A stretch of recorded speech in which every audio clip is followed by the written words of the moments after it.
Join UF Hall of Famer and 14-year NFL vet Shane Matthews every weekday as he brings you all you need to know about your Florida Gators, including news, analysis, and opinions with some of the biggest names in sports.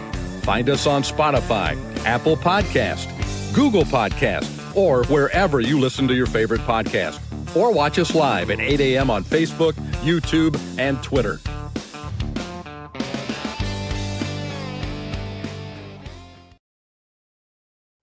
Good morning, live edition of PodUp with Matthews in the morning from the International Diamond Center Studios. Locations across the state of Florida, right there in Celebration Point in the heart of Gator Nation.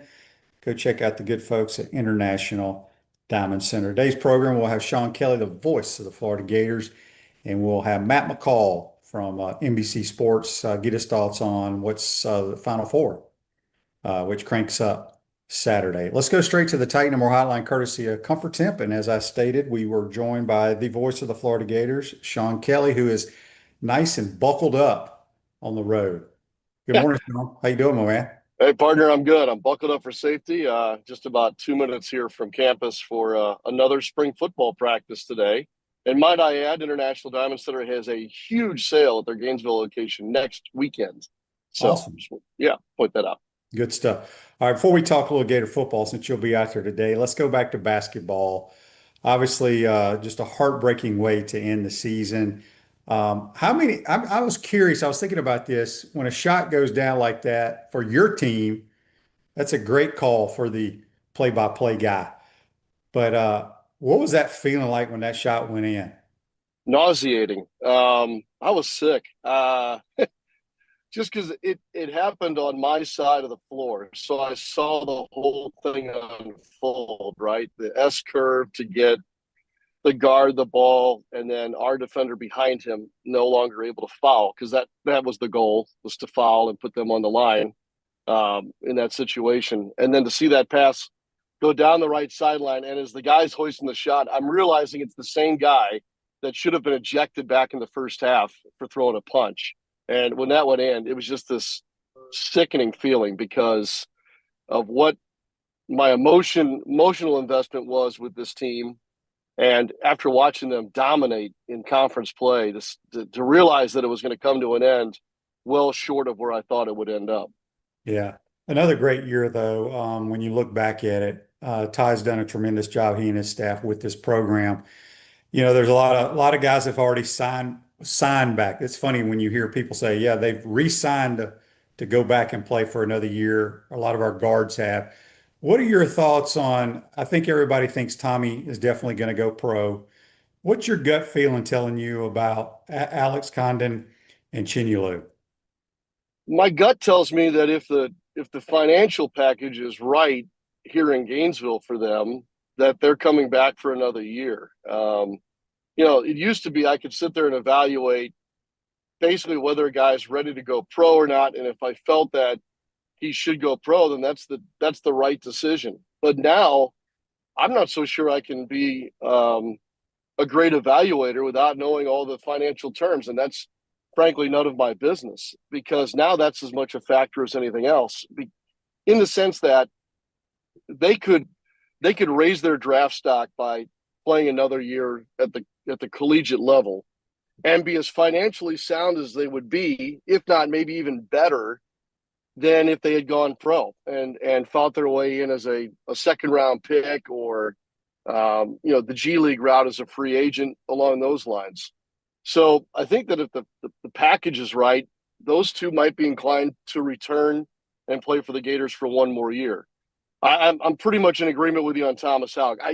I think that everything's right for him to go pro. His draft status, as to what I think it probably will be, his readiness for the game, and I think that the talking that I've done with NBA scouts and GMs over the last 2 months have kind of led me to believe that he's probably going that route. And that's unfortunate, only because we as Gators would love to have him back for one more year. Yeah, I would love to see him back for another year, because I think the more he plays, the better he gets year to year. But obviously, if you're going to be a lottery pick or in that first round, you can't turn down that type of money. No. But it was another great year, hard way to end. There's no question about that. At least you're not the Duke play-by-play guy, right? Yeah. That was the thing. Everybody was critical of Todd Golden and the way the Gators handled that last sequence of plays. And that was short-lived because now it's all on Sean Shire and Duke and Little Boozer as to the way the Duke game went. It was interesting, Shane. I was back in Louisiana visiting family and seeing my grandson this past weekend, and I missed the whole first half of that game. So when I turned it on and saw that UConn was down by 19, I'm like, wow, well, okay, Duke is who I thought they were, a true number one seed.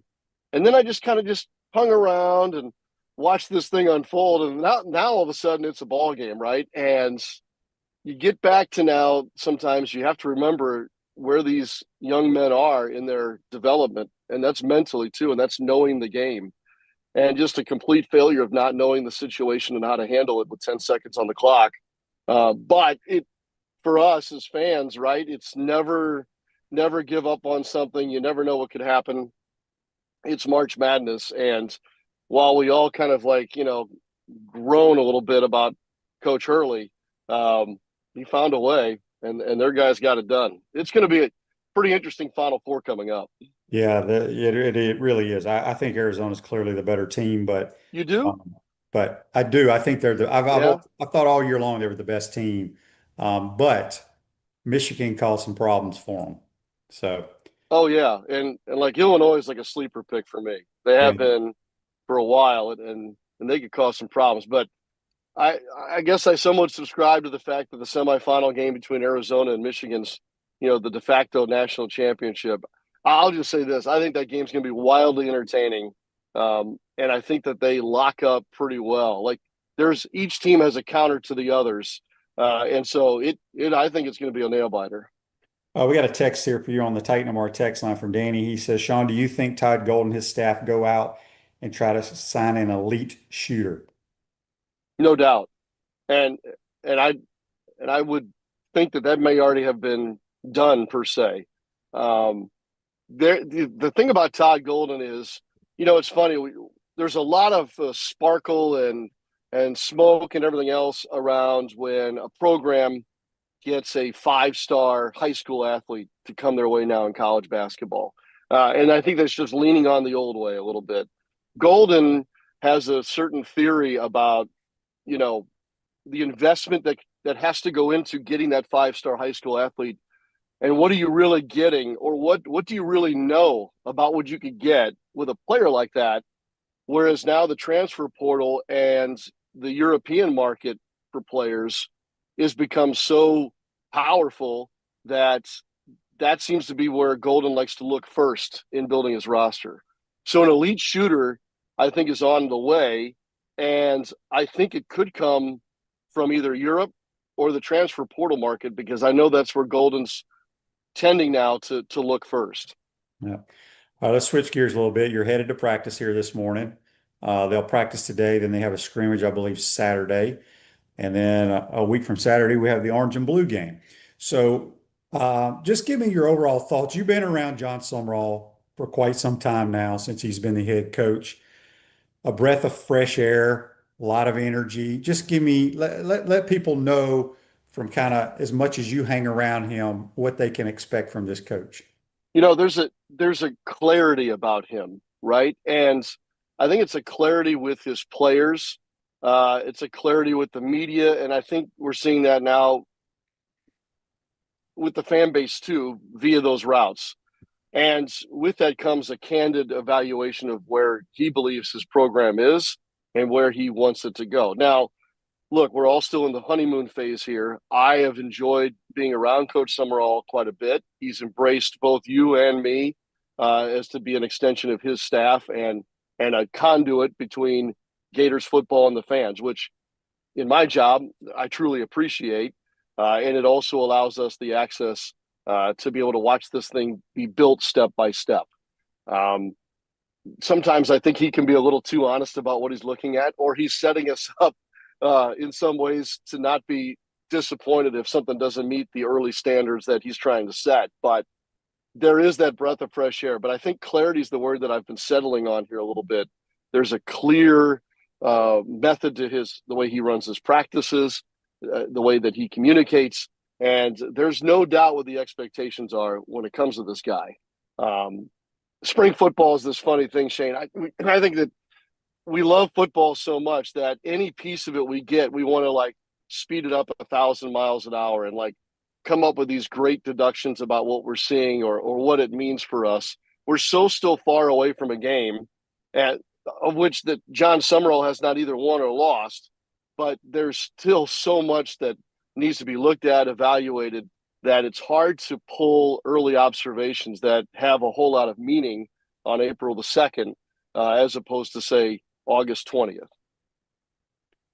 John's question on Facebook Live, excuse me, YouTube, brought to you by Quality Plumbing. What should we expect in the spring game? Do you think Summerall has an offensive format that we see a lot of points? I don't know. That's my goal today at practice. I need to find out what the format is going to be. I've heard everything from, controlled scrimmage, 4 10-minute quarters, situational periods. So today I'm hoping I'm back to the word clarity here. I'm trying to get some clarity on what this spring game is going to look like. It's interesting. It'll be only on radio and you can only view it in person. There will be no streaming of it or television. Does that affect the way that he shows things, as far as play calls, formations, guys in certain situations? I'm curious as to if that has any effect on it. And maybe I'm reading into it a whole lot, but I think the feeling I'm getting is that the work will be done before the orange and blue game. And it's kind of a tie a little ribbon on top of the box and get ready for the next phase of the offseason program. I know that's not too thrilling to listen to, but it's always great to be back in the swamp. And of course, I think there's going to be a big crowd with so many new players and a new coaching staff. They're going to want to get that first look. And I think that's probably the way that we should all go about it. And Shane, you always seem to set me on the right course when it comes to these time periods, during the whole process over the calendar year. And to me, I'm kind of going in as, here it is. Here's your first look, and have fun with it, and we'll see where it takes us. Yeah, speaking of that, because I've had I guess it was maybe Monday or maybe last week. I guess it was after the last scrimmage, after Saturday. So Monday, I guess there were a lot of reports for people who aren't at the scrimmage, but things that they had heard that neither quarterback separated themselves. I'm like, they've practiced 6 times. Yeah. Let's let this thing play out. So having said all that, you've been to several practices. How have the quarterbacks looked in your opinion? I think the receiving core is outstanding. I'm on record saying Eric Singleton will be dynamic for the Gators on offense. Well, let's start with him. Just quite frankly, this is his year to, put it all together. I mean, a lot of times we talk about playing for a team and all these things. Eric Singleton is playing for himself and his future. And the byproduct of that is that I think the Gators benefit greatly from that. He's had a really nice spring. And again, we're talking about 6, 7, 8 practices here now. And that room is unbelievable. How many footballs can we throw on one play, Shane? That's the situation. How do you keep these guys satisfied? Because you can only throw one ball per play. It is a matchup nightmare when you look at this receiving core right now, because there's other guys that, like Micah Mays is a guy that's turned my head a little bit here in camp. Dallas Wilson hasn't even shown us what he's capable of doing now after a full year. And we know what we saw in his freshman season. Burnell Brown, by the way, is an absolute wagon right now. That dude is making every play possible in camp, and he's becoming an alpha leader for this football team. And I'm just glancing on the receiving room, which leads me then to that question you asked me about the quarterbacks. I agree that no one quarterback has separated themselves. I agree with you that don't panic by that. It's actually a good thing for the Gators right now, in that I think that Tramell Jones has really been given a chance to show what he's all about. And I think that he is improved from a year ago with the higher number of reps, more time on task. His ball that he's throwing right now is awfully pretty. Aaron Philo is quicker than you think he is, and seems to be quite an accurate thrower. And Shane, I'll steal your phrase or lead you right to it. bore me with completions. And I see a whole lot of those going on right now. So I say all this about the quarterbacks, and of course we're just gushing over the receiving core.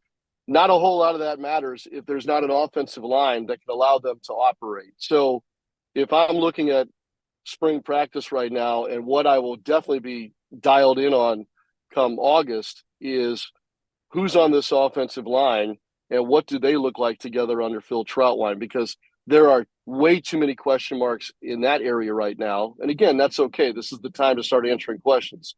But without a competent, and that's what we're looking for here, competent offensive line, it doesn't matter if, Shane, you come out of retirement and play quarterback, or it's Aaron Philo or Tramel Jones.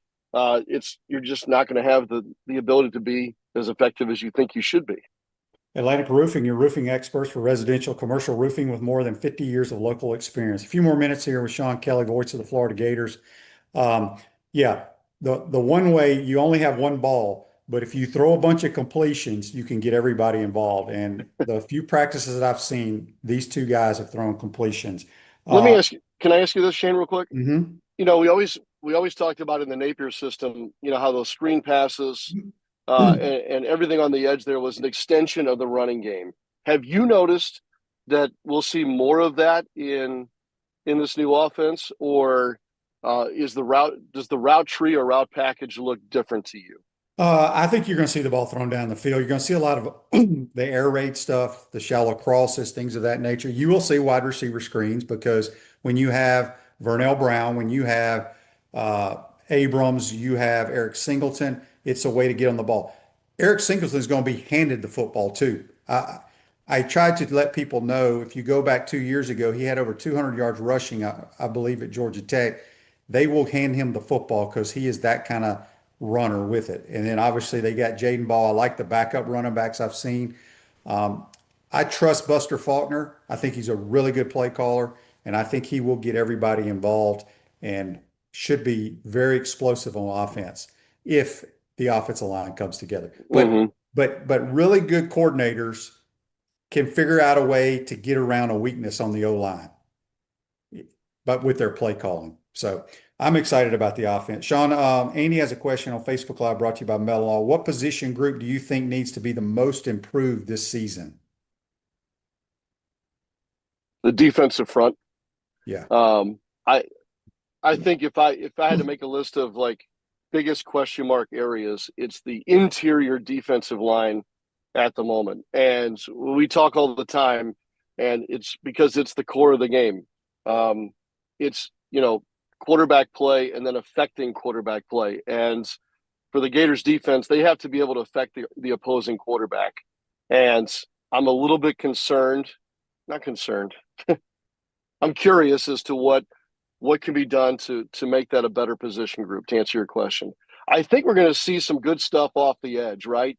LJ McCray is starting to move the needle a little bit. And I think Coach Summerall spoke to it this week. There's things that he can improve upon, his striking ability and a few other things. But the guy's a freakish athlete. And speaking of freakish athletes, Jaden Woods, by the way, grabs your attention every time he's on the field. So now what's between those guys, right? Are we big enough inside defensively? Are we strong enough to really push people around and make problems for an offensive front? So that's where I'm looking more than anything else, the rest of this spring and then into the summer. Yep, definitely need that disruptor for sure. We have a question here on YouTube brought to you by Quality Plumbing. Somebody asked, are they throwing more routes on air? Yes, they do throw a lot of routes on air, and a lot of balls are being caught. That's the key. Routes on air are about your timing, your spacing, accuracy, ball placement. So I like what I've seen. We all get excited in spring, right? That's what we're supposed to do. But the team has a chance. I think they're going to surprise some people this year. All right, let's switch gears before we get you out of here, Sean. Baseball cranks up a 3-game series against the Ole Miss Rebels tonight. I think a lot of people just cannot figure out what's going on with the baseball team. You get swept at Alabama, then you go sweep the Hogs at their ballpark, then you lose at JU the other night. You're on the call tonight, right? Yeah, I'll do the TV side tonight and tomorrow. Yes. Give me your thoughts on the baseball team. It's a talented group. Pitching is at the core of it. The defense is lacking.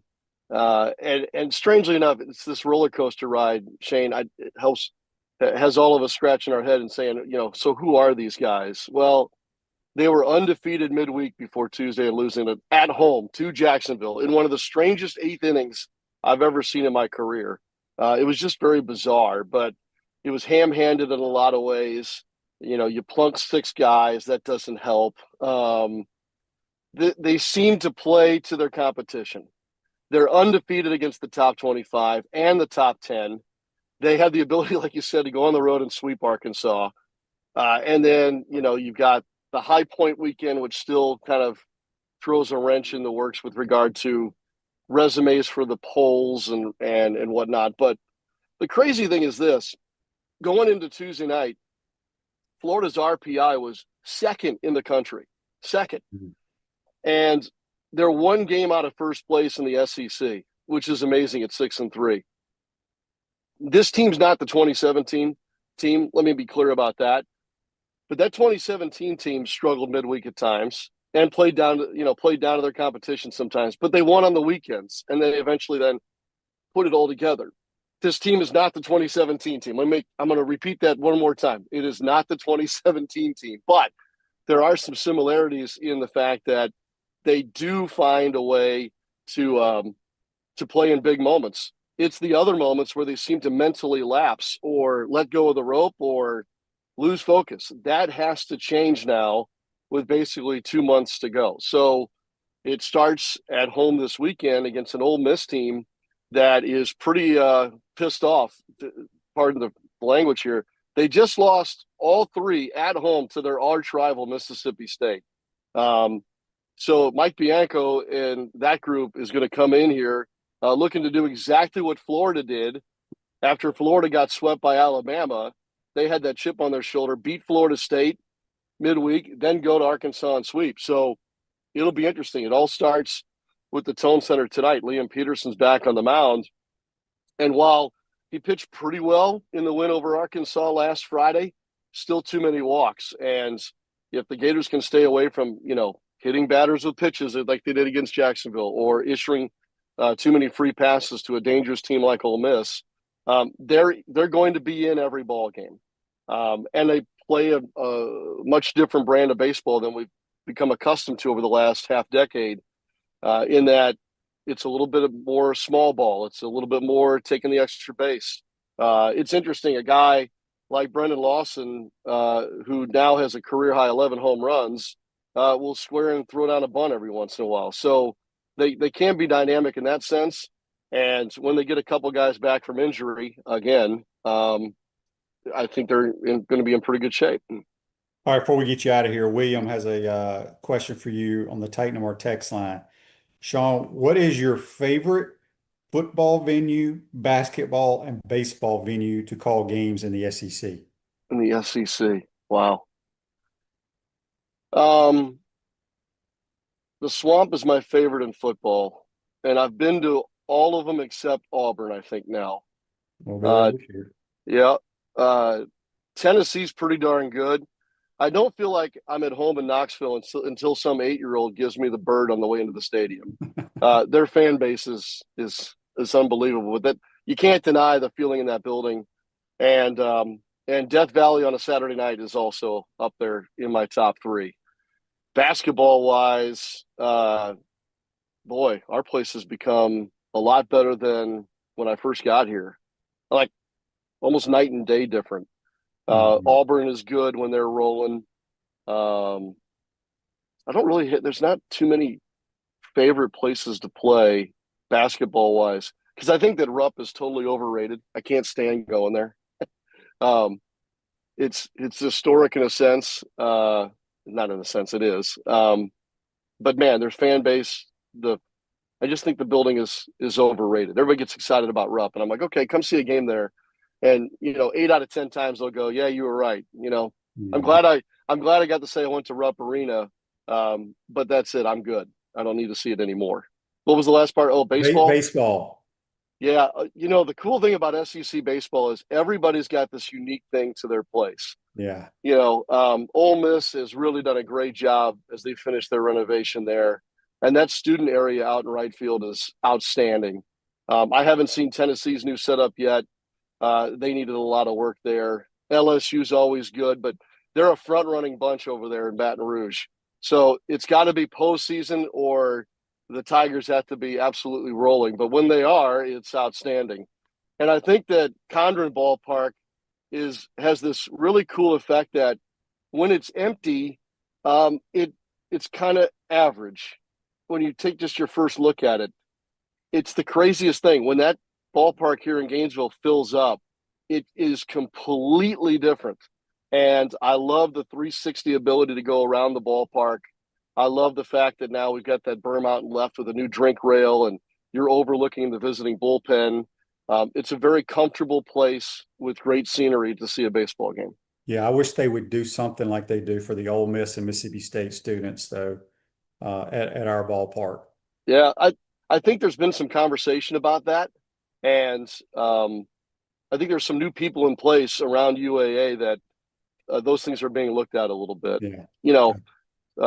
You're right. We don't have a Rowdy Reptiles equivalent of baseball like we have right behind me at the basketball arena. Yeah, because I'm pretty sure Mississippi State and Ole Miss, those students get in free and they can bring their own beverages of choice. Well, sort of. Yes. Yeah. So, Sean, good stuff as always, man. I appreciate your time. I know you're a busy man, and go watch them boys practice some ball this morning. Tell them throw completions. Completions, baby. And the weather's perfect to watch spring football. Yeah. Have a good call tonight as well. Appreciate your time. Thanks, Shane. See you, bud. That's the voice of the Gators. Seann Kelley joined us on the Tight Number Hotline, courtesy of Comfort Temp. UF grad Michael Schneider, a real estate attorney, can help you save thousands of dollars in real estate commissions by helping you sell your home or land by owner without a broker. Michael Schneider, PLLC, serves the entire state of Florida. Contact Michael at maschneiderpllc.com. Quick timeout, come back. We'll be joined by Matt McCall, talk a little college hoops, get his thoughts on the Final Four, talk about the Gators a little bit, who he thinks may be coming back. You're watching and listening to PodUp with Matthews in the Morning from the International Diamond Center Studios. We'll be right back. Our premium sponsors are Atlantic Roofing, Campus USA Credit Union, International Diamond Center, J.F. Hayden's Craft Liqueurs, Los Landeros Tequila, Meldon Law, Titan MRI and Imaging, Castaway Sauce, UF Health Orthopedics, Michael Schneider, PLLC, Florida Legends Gala and Experience, South State Bank. Gridiron sponsors are Baker Sports, Florida Cracker Oyster, Electronics World, Gallo Car Wash, Miapa Latin Cafe, Peachland Dental, Quality Plumbing, Ruse Ogre State Farm, Silverback Concrete, 84 Lumber, Big Mills Cheesesteaks, Celebrate Primary Care, Gator Bait Media, Florida Cracker Kitchen, Gator Dominoes, Ironwood Golf Course, McDonald's of Gainesville, Tropical Smoothie Cafe, UF Bookstores, International Gold and Diamond Exchange, Advocare, MGNA Wealth, Comfort Temp. Watch and listen to us live on Facebook or YouTube. Listen to podcasts wherever on Apple, Spotify, or wherever you listen to your favorite podcast. Remember to like, follow, and subscribe so you don't miss an episode. And to advertise, be sure to call my man Freddie at 352-284-3733. By now, you heard about the Florida Legends Experience in Gala, featuring Gator Heisman greats Tim Tebow, Danny Warfel, and Steve Spurrier, all in one place at Spurrier's Gridiron Grill. Imagine catching a pass or taking a handoff from a Heisman winner, all while supporting Isaiah 117 to help provide safe, loving homes for children in need. Then enjoy an unforgettable evening at the Gala, filled with great food and lasting memories. Don't miss this historic event. Find out how you and your business can get involved at FLLegends.com. That's FLLegends.com. Hi there, this is Coach Steve Spurrier, and I want to let you know that by popular demand, Spurrier's Gridiron Grill's delicious brunch is now served in a premium buffet. You have spoken, we have listened, and we're now serving Gainesville's only elevated buffet, complete with an omelet station, ginger sage chicken sausage, shredded short rib, plus you can enjoy bottomless mimosas and Bloody Marys. So join us every Saturday and Sunday from 11 to 3 for the best brunch in town.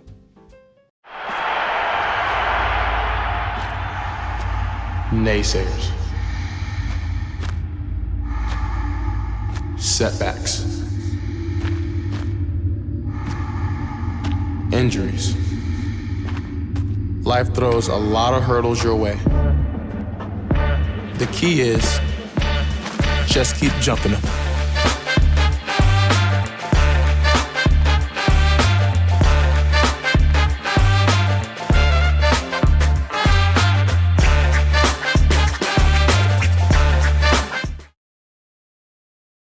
Welcome back to the International Diamond Center Studios. Ruse Ogre State Farm offers a team of dedicated insurance professionals ready to help life go right with the right insurance options for you and your family.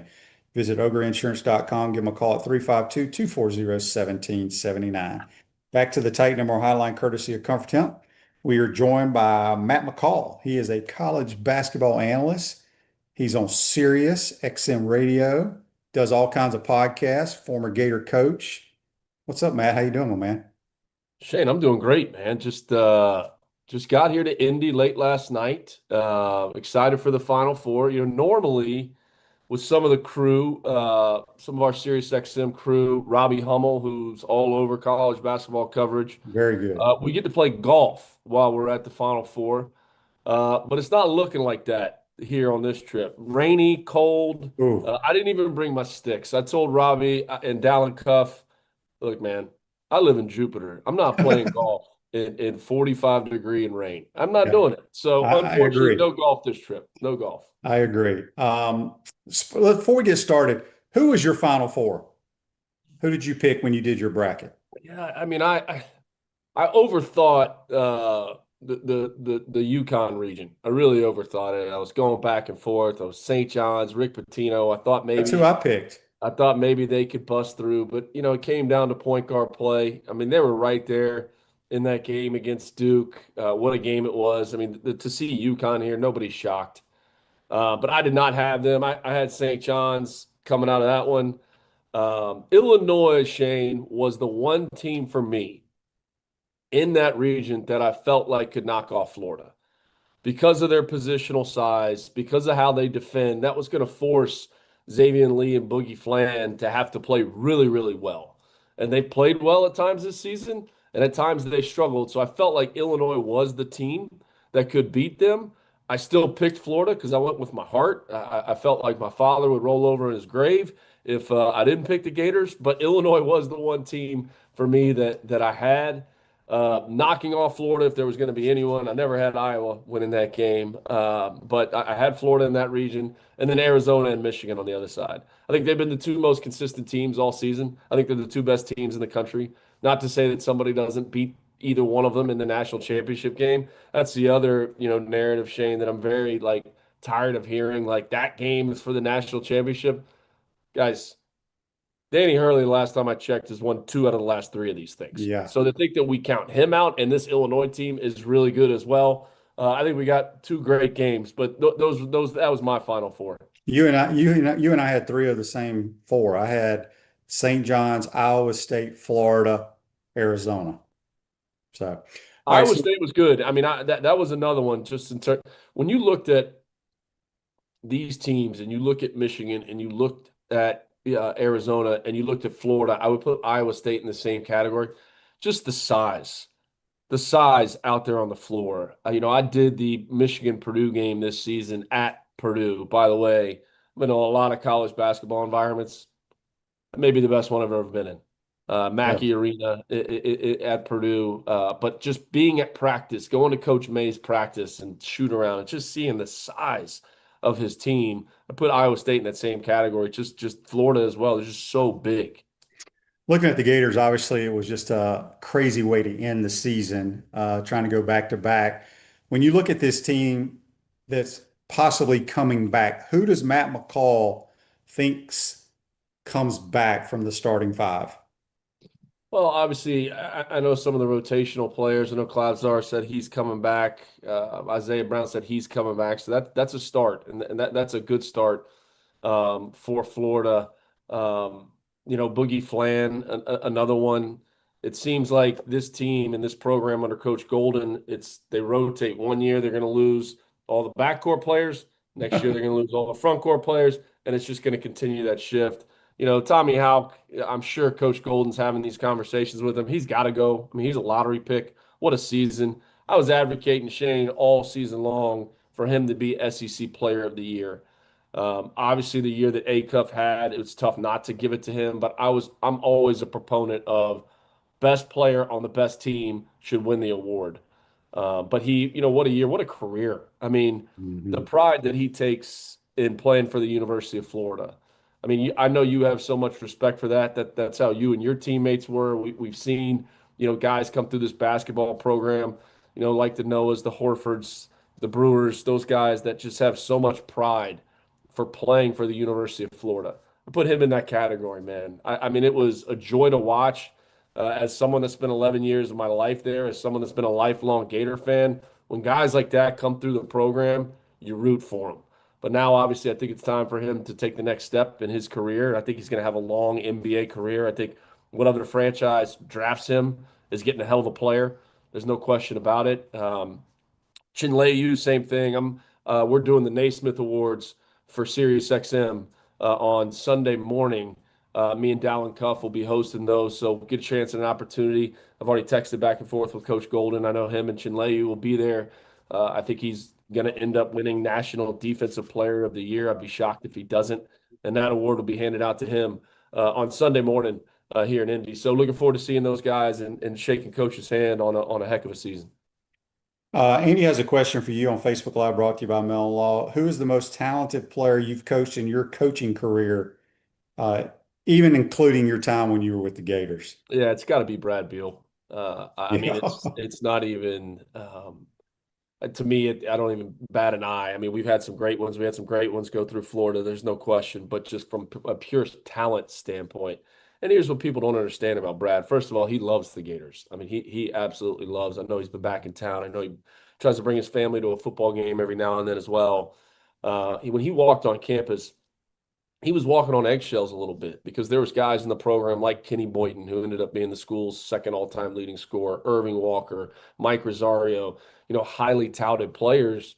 And he was walking on eggshells because of the type of human being he was. And I remember it was a long meeting between him and Coach Donovan, like, hey, man, you got to go get this thing. Like, no more walking on eggshells. Like, you have to go out and be who you are.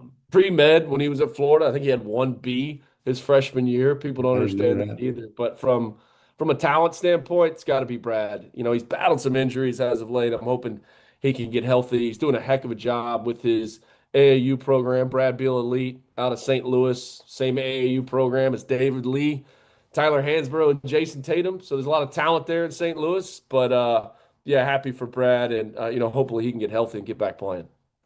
Brian's question on Facebook Live brought to you by Mellon Law. Any news who you think the Gators go after to replace Xavier Lee? You got any opinions on that? I listen, I think the one thing that Coach Golden and his staff have done an unbelievable job is evaluating that transfer portal. And the guys that they've brought in 2 years ago when they had struggled so much defensively, they go out and they get Elijah Martin, they get Ruben Chinleyu and kind of anchor that defense. And they go from one of the worst defensive teams in the SEC to one of the best. So, I don't know. Obviously, it's still so early. I love the fact, Shane, that the portal doesn't open until Tuesday. Everybody's here. Some coaches don't come. Most coaches do. So it gives, coaches an opportunity to mingle, to learn at the convention, whatever it may be.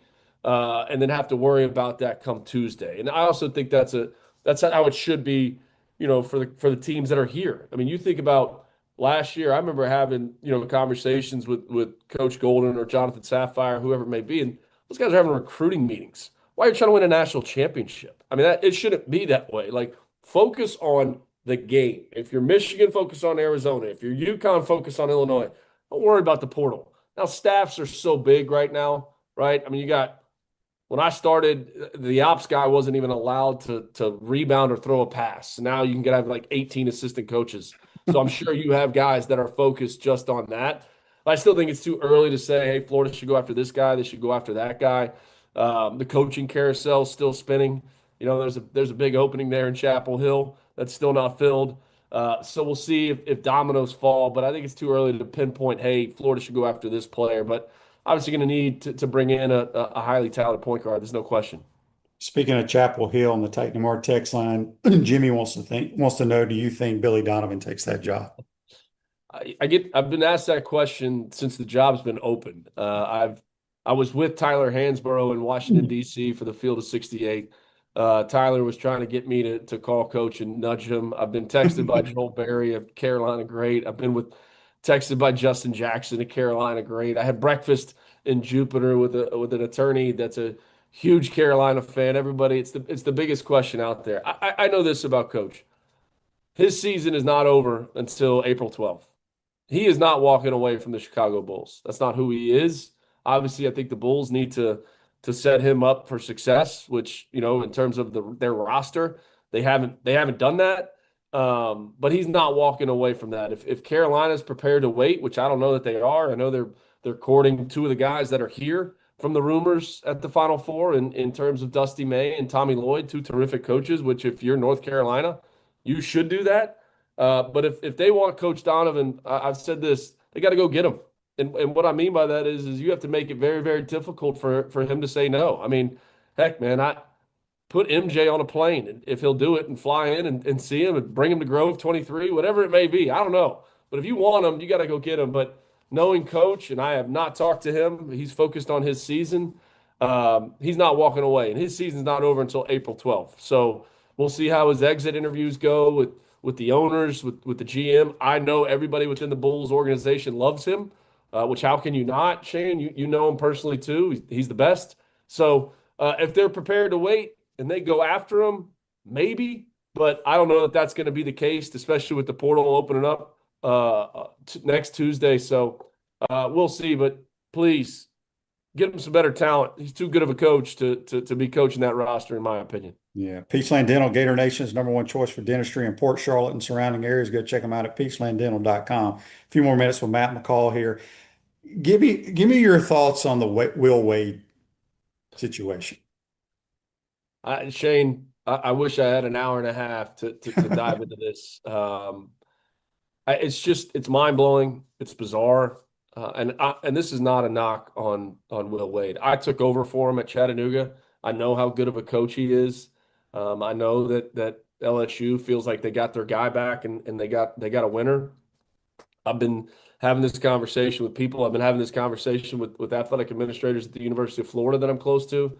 Where's Matt McMahon?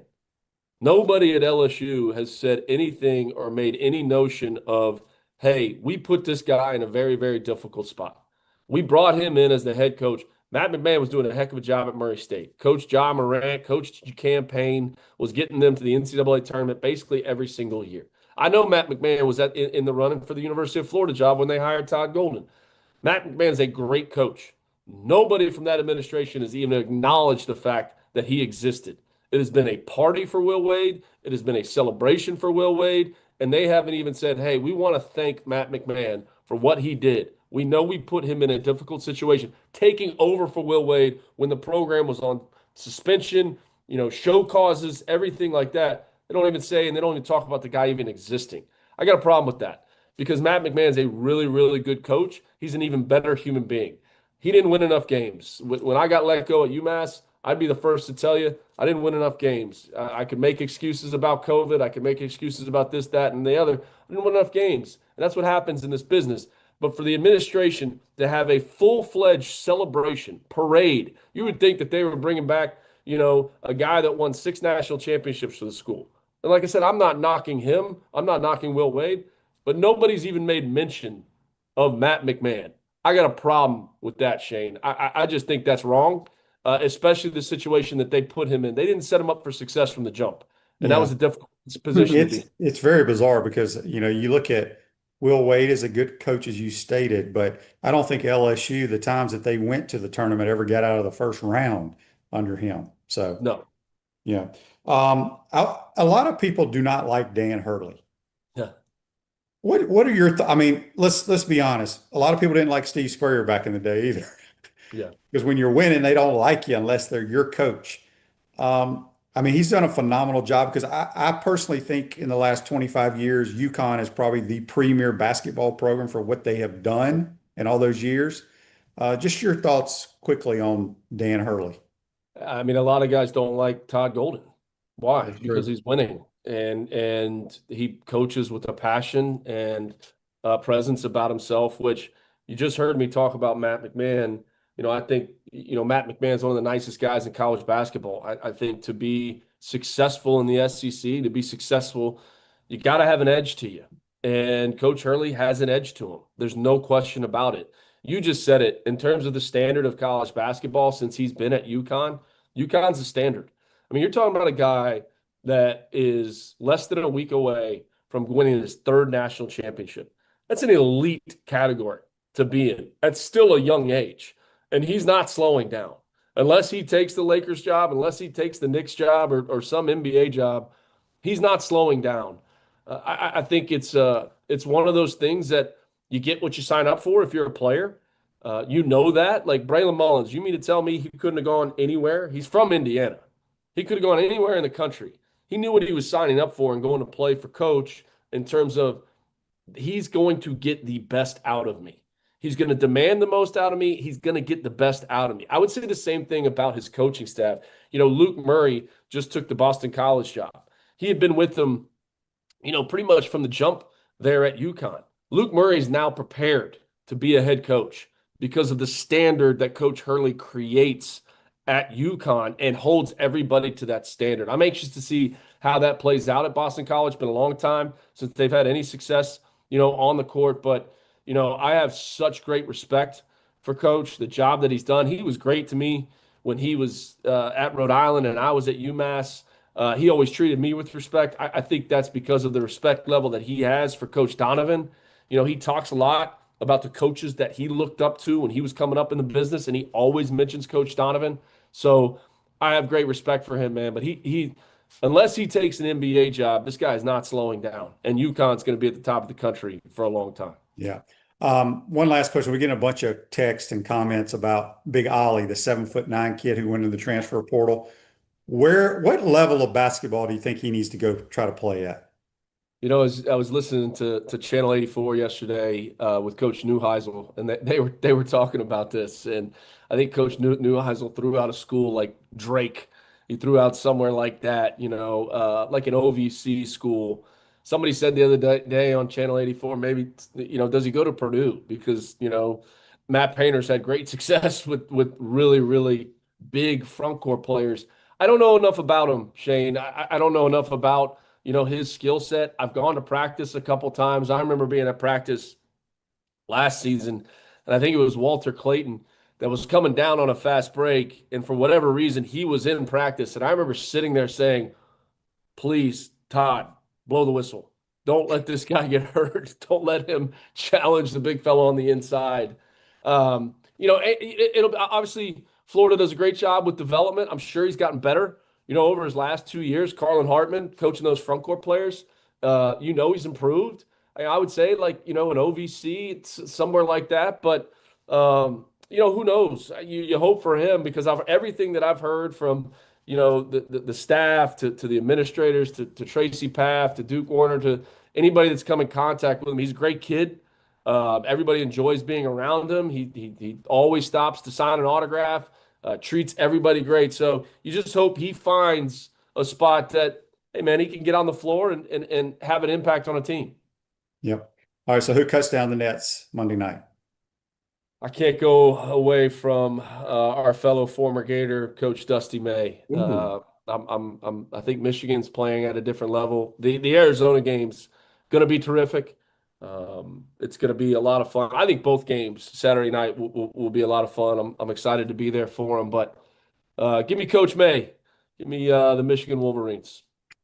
Matt, good stuff as always, buddy. Appreciate your time. Let everybody know because you're on TV, you're on radio, you do podcasts. Where can they all listen to all your stuff? Yeah, so while we're here at the Final Four, we will be on Channel 84 on Sirius XM. College Sports Today will be live from Radio Row. I'm going to actually be live from practice today. So I'll be over at the arena back on Radio Row tomorrow from 12 to 3. Game day will be on from 12 to 3 with a pregame show and then have postgame interviews on Saturday. Sunday morning we'll be live from the Naismith Awards starting at 9 a.m. on Channel 84. And then I'm also going to be here for NBC Sports Network. We'll be streaming some content live, me and John Fanta, since the 4 teams that are here are all on NBC and Peacock from the Big 12, Big East, and Big 10. So we'll be doing some of that. And then Field of 68 with Jeff Goodman, Rob Doster, and the boys. We're doing live shows here as well. So I'll be bouncing around Indy, man. I don't have time to play golf, man. I'll be too busy, Shane. So I'm glad the weather stinks. I got one last question. How difficult and how much shooting practice time do they get in these football arenas with the depth perception? How difficult is that to adjust? Yeah, Shane, in 2014 was the last time I was a part of a Final Four as a coach. And I remember we only got one day. But to see the teams are getting times in the arena today, that means they're going to get today and tomorrow. So they're giving them 2 days for a practice. You know, back in 2014 on that Florida Gator team, it was only on Friday. You get an open practice where the fans would be in there, and then you'd have to go off-site to practice, and you'd get a shoot-around. So these teams are going to get 3 times in this arena. So I think that's something that's different that they haven't done in the past. So it'll be interesting to see, but nobody has an advantage. Everybody gets the same amount of time. You know, it may take some time, get the flow of the game going up and down the floor. But, yeah, man, I'm anxious to be in there. The last time, you know, in 2006, when the Final Four was here and we cut the nets down, you know, beating UCLA in that final game, it was a different arena. So Lucas Oil, haven't been in there for a basketball game. So anxious to get over there this morning. Good stuff, my man. Have a good time. We'll talk to you soon, Matt. Thanks, Shane. Appreciate you guys. Yep. That's Matt McCall. Join us on the Titan More Hotline. The Pouncey twins, Mike and Marquise, invite you to try the mango martinis at Spurrier's Gridiron Grill, handcrafted with their J.F. Hayden liqueurs. Try those flavors or find your favorite at shopjfhaydens.com. I want to thank Sean Kelley and Matt McCall for joining the program. Have a great day, folks. We'll see you tomorrow. Take care.